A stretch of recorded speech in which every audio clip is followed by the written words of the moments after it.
Je remercie du fond du cœur les organisateurs Présence musulmane de Belgique de m'avoir invité à participer à cette assemblée dans ce moment tragique et dans ce moment qui doit nous inciter à la réflexion. Je pense qu'ils ont donné le meilleur titre possible à notre réunion, comprendre pour mieux agir. Je pense que c'est vraiment la bonne question. Je pense qu'ils ont vraiment posé la bonne question et quelque chose qui m'a interpellé, comme beaucoup d'entre vous, je suppose, mercredi dernier, j'ai participé à cette manifestation dans le centre de Bruxelles, que je trouvais magnifique parce qu'il y avait beaucoup de monde. Il exprimait vraiment l'indignation et la combativité aussi. Et j'étais à la fois très heureux et à la fois triste. Très heureux parce qu'il y avait beaucoup de gens, et triste parce qu'il y avait trop peu de, vous me comprendrez, de belgo-belges, de gens d'origine belge. Vous êtes sûrement posé la question aussi, mais pourquoi ils ne sont pas là? Il y a une telle injustice, il y a des crimes, il y a une violation du droit, il y a tellement de souffrances. C'est pas possible que les gens n'aient pas de cœur, qu'ils soient indifférents, qu'ils aiment la guerre, évidemment non. En Belgique non plus, on n'aime pas la guerre et on est contre les injustices. Et donc toute la question est pourquoi ils n'étaient pas là.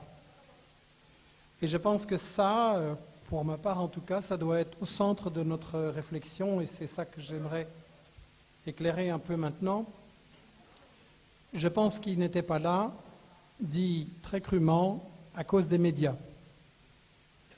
À cause de l'image fausse qui est donnée de la situation en Palestine et de cette guerre. À cause, il faut le dire, d'une série, d'une tempête de médias mensonges qui n'arrêtent pas et qui déforment la réalité et qui présentent l'agresseur comme la victime et la victime comme l'agresseur. Le problème est donc, qu'est-ce que nous pouvons faire par rapport à ça? Je pense que espérer que les médias vont se corriger, que ça va aller mieux, c'est une illusion parce que depuis 15 ans, j'étudie la façon dont les grands médias en Belgique, en France, en Europe, aux États-Unis couvrent les guerres de nos gouvernements et c'est toujours la même chose. Les médias mensonges se répètent, la diabolisation se répète, faire passer la victime pour l'agresseur, c'est chaque fois. Par rapport à ça, la démarche qui me semble importante, c'est de se dire, nous sommes tous des journalistes, et je voudrais vous encourager en ce sens. J'ai une expérience personnelle à travers un site internet, une lettre hebdomadaire qui diffuse des articles chaque semaine en français, on est en train de le faire en Espagne, en espagnol aussi et bientôt en anglais. Il y a énormément de visites, énormément de courriers et on voit à travers ça qu'il y a moyen d'informer les gens qui ont besoin d'exemples concrets, de faits concrets pour discuter autour d'eux et qu'il y a moyen aussi de faire changer d'avis petit à petit une partie des gens qui sont tout simplement honnêtes mais désinformés.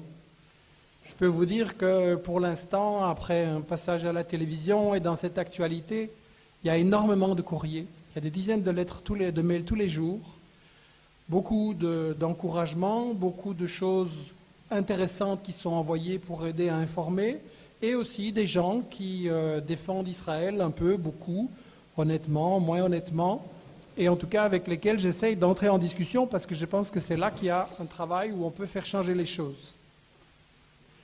Je pense donc que nous devons nous armer pour effectuer un travail de contre-information qui me semble très très important et donc en suivant, comme on me l'avait proposé, la façon dont les médias viennent de couvrir cette guerre, j'ai repéré ce que j'appellerais les 7 grands médias mensonges d'Israël et je pense que la tâche pour chacun de nous, c'est de voir effectivement, comme l'ont dit les organisateurs, comprendre pour agir, de voir comment nous pouvons expliquer autour de nous, pas aux gens qui sont déjà convaincus, parce que ça, c'est agréable de parler entre soi, mais ce n'est pas ça qui fait changer les choses, mais comment nous pouvons parler aux non-convaincus et les faire avancer, leur ouvrir les yeux.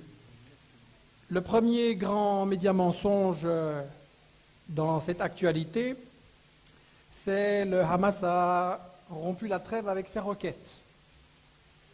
Je pense qu'il y a besoin de dire aux médias et aussi aux journalistes honnêtes qui peuvent être dans les médias et qui n'ont pas forcément la possibilité de dire tout ce qu'ils veulent, qu'en fait c'est Israël qui a rompu en premier la trêve, que les accords prévoyaient la levée du blocus, qu'Israël n'a jamais appliqué sa partie de l'accord, n'a jamais appliqué la trêve, et que d'ailleurs, quand on examine le droit international, un blocus, c'est considéré juridiquement comme un acte de guerre. En plus, même le droit de la guerre indique que si on prétend riposter à une attaque, ce qui n'est pas le cas, nous le savons, mais même en supposant ça, la force armée doit appliquer ce qu'on appelle la proportionnalité. Et donc, massacrer Gaza comme on le fait maintenant en argumentant de quelques roquettes qui ont été envoyées, c'est, il faut le dire, un crime de guerre. Et s'il y avait une justice en Belgique, Israël serait poursuivi à ce titre.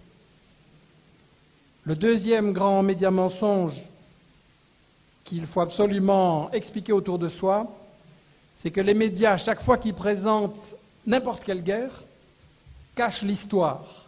Cachent l'histoire qui est essentielle pour comprendre ce qui se passe dans cette région et d'où vient le conflit. On devrait tout simplement expliquer que les habitants de Gaza, ils ne viennent pas de Gaza, ils viennent des terres environnantes, ils viennent de la région environnante, ils viennent justement de cette ville d'Ashkelon, Ascalon en arabe, et on les a chassés de leurs terres. Et ils se sont réfugiés dans ce qui est maintenant devenu une prison à ciel ouvert. Et donc, ça, c'est quelque chose qui est soigneusement caché aux citoyens en Belgique. Et c'est ça qu'il faut dire. Et d'ailleurs, dans le genre de ceux qui ne connaissent pas leur histoire ou qui la déforment, j'aimerais dire deux mots à M. Barack Obama. On a entendu en Europe beaucoup d'espoir que les choses allaient changer et que ça allait être différent de Bush.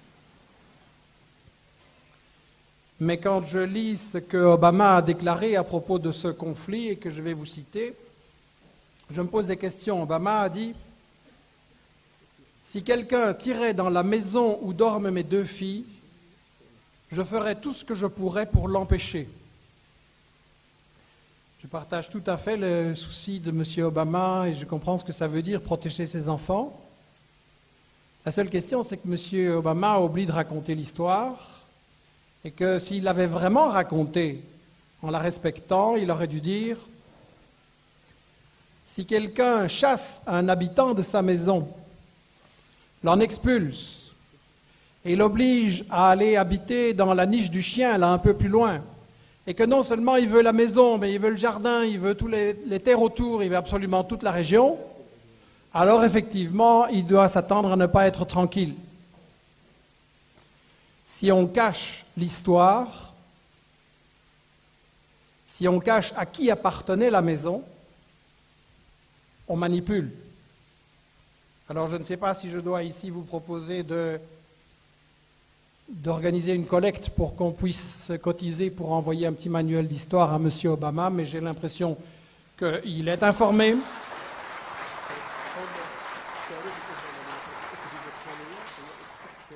Et donc, la réponse à cette question, et la question que je voudrais poser, c'est est-ce que le changement de M. Obama, ça va consister à répéter les mêmes mensonges de M. Bush et de tous les prédécesseurs, ou est-ce que vraiment il va y avoir un changement? Le troisième média mensonge consiste à nous dire qu'Israël veut la paix, qu'Israël veut négocier, mais qu'il n'y a personne en face, que personne ne veut négocier, que les autres sont intolérants. Dans nos médias, c'est aussi expliqué c'est la faute au Hamas. Je voyais l'autre jour sur France 2, M. Poujadas interviewer le porte-parole officiel du gouvernement d'Israël, et c'était absolument répugnant. Il ne lui a posé aucune question, il n'a contesté absolument rien de ce qu'il a dit, et tout simplement ce qu'il lui a posé finalement, c'est est-ce que vous n'allez pas renforcer le Hamas en faisant ce que vous faites? Donc ça, ce n'est pas des interviews, ce n'est pas des journalistes, ça. C'est des tapis rouges, c'est des paillassons. Et ce qui est important, c'est de montrer autour de soi qu'Israël n'a absolument aucune intention de négocier. En 1948, non seulement il a pris ce qu'on lui avait donné dans des conditions très discutables, mais en plus il a pris 24% des terres auxquelles il n'avait pas droit. En 1967, il a rajouté encore 22% de vol de terre. Et quand il suffirait de montrer dans les écoles et dans les médias la carte d'Israël et de la Palestine, en 1948, en 1967 et maintenant, et un enfant comprend qu'il y a un vol tout simplement, et que tant que ce vol ne sera pas réparé, on ne peut pas dire, en fait, Israël ne veut pas la paix, Israël veut la terre, il veut toute la terre, et ce qu'il appelle la paix, c'est que les autres restent dans leur niche et qu'il n'y ait pas de contestation sur le vol des terres. Un autre grand thème de notre presse, c'est l'idée qu'Israël, il faut la défendre parce que c'est la seule démocratie au Moyen-Orient. Ça, on l'entend tous les jours. Alors quand j'entends ça, je me suis souvenu de l'éducation que j'ai reçue dans un collège catholique de jésuites, il y a longtemps. Et je me souviens qu'on m'avait expliqué, bon, c'était une éducation très forte dans une idée, nous, Européens, nous sommes les meilleurs du monde et c'est à nous à donner des leçons au monde entier. Et on m'avait notamment éduqué que le fin du fin de la démocratie, c'était Athènes. La République d'Athènes, là, 3 siècles avant Jésus-Christ, ça c'est formidable parce que tous les Athéniens, ils débattaient sur l'agora, sur le forum, sur la place du marché, et ils discutaient, ils décidaient tous ensemble. Ça, c'était super démocratique. Et longtemps après, en lisant des livres d'histoire, j'ai découvert qu'à Athènes, il y avait surtout une grande masse d'esclaves. Et que la belle démocratie dont on m'avait parlé à l'école, c'était la démocratie des maîtres d'esclaves qui, effectivement, décidaient très démocratiquement entre eux qu'est-ce qu'il fallait faire, mais que tout ça reposait sur l'esclavage. Alors je pense que ça éclaire un peu comment on voit la démocratie dans notre idéologie dominante ici en Europe. Et d'ailleurs, on n'a que le mot de démocratie à la bouche, mais il faut quand même rappeler que le Hamas a été élu dans les élections, qu'il incarne manifestement aujourd'hui la volonté d'un peuple et la volonté de résistance, et qu'en fait, la démocratie, pour nos dirigeants, elle leur plaît quand on dit ce qu'ils veulent. Mais quand en Europe, il y a un pays qui vote, par exemple, contre la Constitution de l'Union européenne, en pensant que c'est une constitution qui va avantager les grosses sociétés et les riches et qui ne va pas faire le bien des simples citoyens, à ce moment-là, ça non plus, ce n'est pas accepté. Et on dit aux gens de ce pays qu'ils doivent revoter jusqu'à ce qu'ils aient bien voté. Ça veut dire qu'on a surtout effectivement une conception de la démocratie. La démocratie, c'est bien quand vous êtes d'accord avec moi. Et que justement, la menace actuelle que représente la Palestine, c'est que ça pourrait être la société démocratique au Moyen-Orient.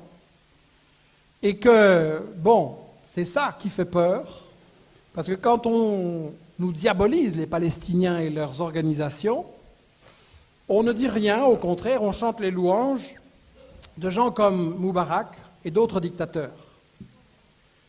La seule démocratie concevable au Moyen-Orient, c'est le retour des réfugiés, un homme, une voix, et le problème c'est qu'Israël n'en veut pas parce qu'Israël veut rester dans le système d'Athènes et que les autres doivent être des esclaves et n'avoir rien à dire.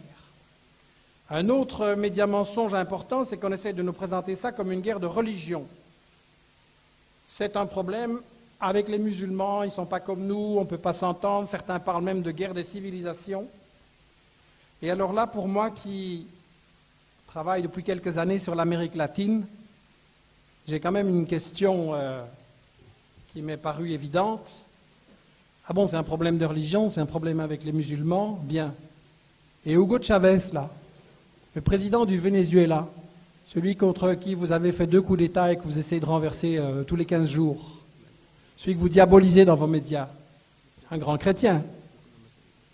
Et Evo Morales, un peu plus loin, qui essaye de sortir tout son peuple de la pauvreté. Il a les croyances de son peuple indien. Ce n'est pas un problème de religion. On essaye de nous diviser en cachant qu'il s'agit de guerre pour le pétrole, de guerre pour le fric, pour les bénéfices des multinationales, en cachant dans nos médias que les multinationales comme Exxon, Shell et BP n'en sont pas à leur coup d'essai. Exxon, il faut le rappeler, a collaboré avec Hitler. BP a fait un coup d'État pour renverser Mossadegh en Iran en 53, pardon. En Irak, c'est aussi la responsabilité de nos multinationales.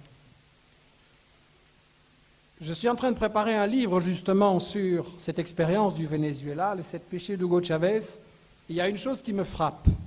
Quand vous arrivez au Venezuela, vous voyez sur les montagnes, là, de l'aéroport à la ville, vous voyez des cabanes, des gens qui vivent dans des taudis, c'est vraiment épouvantable. Et un peu plus loin, vous avez des palaces, des villas, des Ferrari, des Lamborghini, des piscines, des barbelés tout autour, vraiment des palaces comme vous ne pouvez pas imaginer. Et donc, au Venezuela, après 80 années de richesse pétrolière, quand Chavez est arrivé, il y avait 80% de pauvres. 80% de gens qui n'avaient pas à manger dans des bonnes conditions, qui n'avaient jamais vu un médecin de leur vie, qui n'avaient pas le droit d'envoyer leurs enfants à l'école, etc. Et je pense que la question essentielle, elle est là. Qu'est-ce qu'on fait avec l'argent du pétrole? Est-ce qu'il doit aller aux États-Unis? Est-ce qu'il doit aller dans les poches des multinationales? Ou est-ce qu'il doit servir? Et dans le monde arabe, la question de Chavez, c'est exactement la même chose. Est-ce qu'il doit servir à sortir le monde arabe de la pauvreté, de la misère et à assurer un développement pour l'ensemble du peuple? C'est ça, le crime.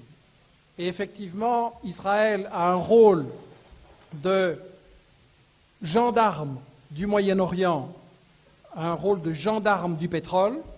D'ailleurs, il a des projets pour construire un pipeline qui lui permettra d'exploiter à son profit le pétrole de l'Irak. Et donc, c'est ça qu'on ne peut pas dire dans nos médias. J'aimerais encore brièvement indiquer, si le président de séance me le permet, rapidement, 1 ou 2 mensonges qui me semblent très importants, justement parce qu'ils concernent l'Europe. Le 6e grand média mensonge, c'est qu'on nous dit l'Europe, elle est neutre là-dedans, elle recherche la paix, elle appelle les 2 camps à la modération. C'est faux. L'Europe est le principal client d'Israël. Si on arrête ça, Israël doit négocier. L'Europe vient de donner un feu vert à Israël au Parlement européen en faisant un quasi-membre de l'Union européenne. L'Europe a déclaré le Hamas organisation terroriste, rend les Palestiniens responsables de leur malheur en disant simplement qu'Israël doit faire une réponse proportionnée, mais ça veut dire qu'Israël a raison de répondre, et c'est ça qui est soutenir Israël, et c'est ça qui est soutenir la guerre. Donc en fait, quand les Palestiniens à Gaza sont bombardés, c'est Sarkozy qui bombarde, c'est Merkel qui bombarde, c'est Gordon Brown, et ce sont nos partis lamentables en Belgique, et il faudra s'en souvenir.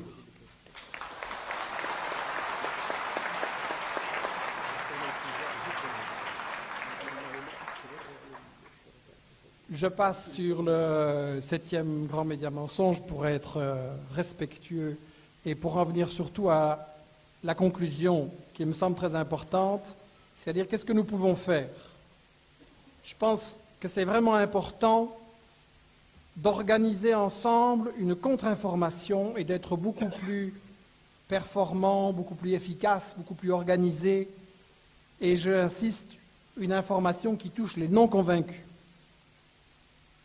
Je pense que beaucoup de gens en Belgique sont trompés par la puissance des médias pour avoir étudié la façon dont on a présenté la guerre en Irak ou la guerre en Yougoslavie. Je peux vous dire que je pense que parmi vous aussi, il y a des gens qui ont été trompés sur ce que l'OTAN et les États-Unis faisaient vraiment en Yougoslavie et comment ils ont dressé les peuples les uns contre les autres. Et donc, si on étudie ça, vous pouvez vous imaginer comment il est possible de manipuler les gens ici en Belgique, en France, en Europe sur ce conflit, et donc la responsabilité que vous avez de chercher avec eux la vérité dans l'information. Quant à la question que faire et je vais conclure. Un animateur de Radio Almanar a diffusé hier un petit papier que j'ai relayé, que je trouve intéressant, où il indique toute une série de pistes. Axe économique, financier, les projets palestiniens via les ONG sûres. Axe économique et citoyen, boycotter les produits israéliens, cibler quelques produits phares et pas une tonne de produits. Je pense que ça c'est fondamental. L'Union européenne est le principal client économique d'Israël. Il faut qu'on commence à organiser ce boycott. J'ai suffisamment d'âge pour dire que c'est efficace. J'ai participé dans les années 70 au boycott de l'Afrique du Sud pour son apartheid, à l'appel des organisations noires qui en souffraient. Ça a marché, ça a été efficace, je pense qu'il faut absolument le refaire. Mohsin, le responsable d'Almanar, indique aussi écrire à votre député, échevin, ministre, gouvernement, se rappeler lors des prochaines élections quels sont les partis qui ont soutenu Israël aujourd'hui. Je pense que ce point-là est important, il est temps d'ouvrir un débat. Ce qui se passe aujourd'hui, ce que nous ressentons aujourd'hui, ne peut pas rester sans lendemain. Vous savez comme moi, qu'au moment où les élections arrivent, on voit un peu partout des affiches fleurir et, excusez-moi, on est entre amis, donc je vais être très plat et très direct. Dans tous ces partis qui soutiennent Israël, on prend bien soin de mettre sur les listes électorales ce que j'appellerais un ou deux Arabes de service, qui sont là pour prendre des voix.